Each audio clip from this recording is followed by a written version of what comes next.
So, ito na po yung karugtong ng ating video, ang ating part 7. FG TV.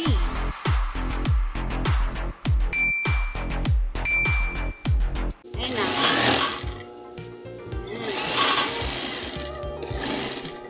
Ayan na. Tapos ng ating pag-bisting ng ating palda.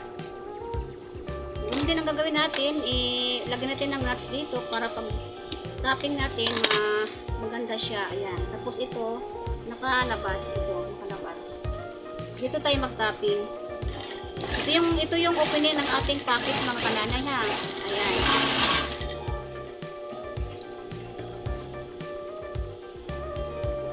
Ayan. Kailangan nakaputo lang ating sinulid para hindi siya makalat. So, right side ulit tayo siya, mga kananay. Right side tayo. Naka-right side tayo, ha, hindi siya wrong side, naka-right side. So itong gilid dito, sinadya ko namang hindi siya diretso yung ating pocket kasi wala na tayong tela, ni-budget ko yung tela natin. Tatahin natin dito sa dulo, ay dito sa gilid. I-bisting natin pababa. Ayan. Bisting natin siya pababa. Ayan. Hanggang dito lang tayo, mga kananay dyan. Liliko tayo dito. Pagdating sa gitna, ayan, sa gitna, ito sa gitna, hindi tayo dyan didiretso sa dulo, ha. Liliko tayo dito sa, gawin nating, lagyan natin ng shape ang ating pocket. Ayan, liko tayo dito. Pakitingin lang, mga kananay, para matuto. Ayan, hanggang dito tayo sa may nuts. Ayan. Ayan, diba? Mabilis lang. And then, itong natirang tela, gugupitin natin. Ayan, nakagupit na siya, mga kananay. O, ayan. And then, i-wrong side na natin ang palda. Ito, wrong side na natin.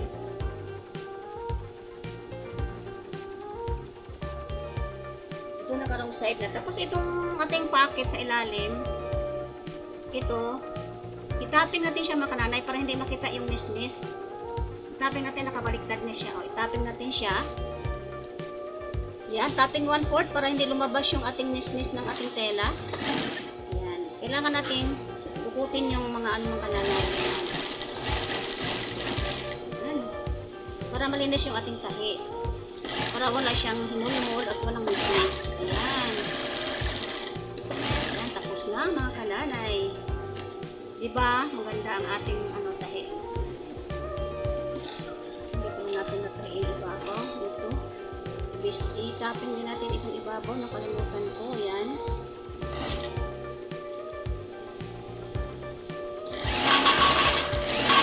Yan.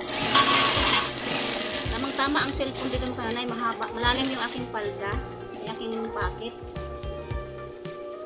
Mapusan tayo ng sinugid.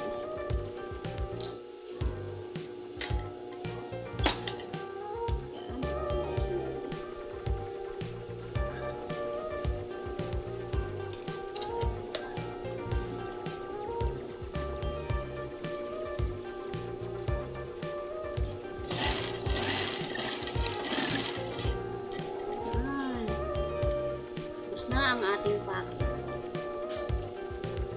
And then, pagkatapos, mga kananay, ipantay natin itong dalawang pisngi ito, itong pinaglagyan natin ng pocket, ipantay natin itong pinaka waistline niya. Ayan.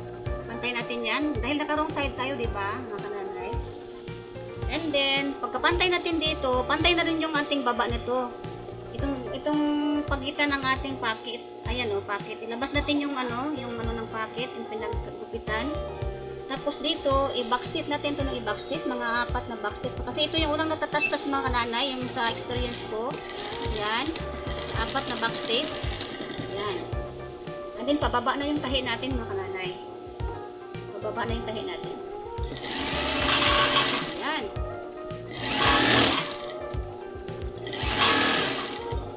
Ayan. Ayan, tapos na na-basting ang ating palda. Dahil yung mga natirang gugupitin natin para pag heming natin mamaya, wala na tayong problema. Yan.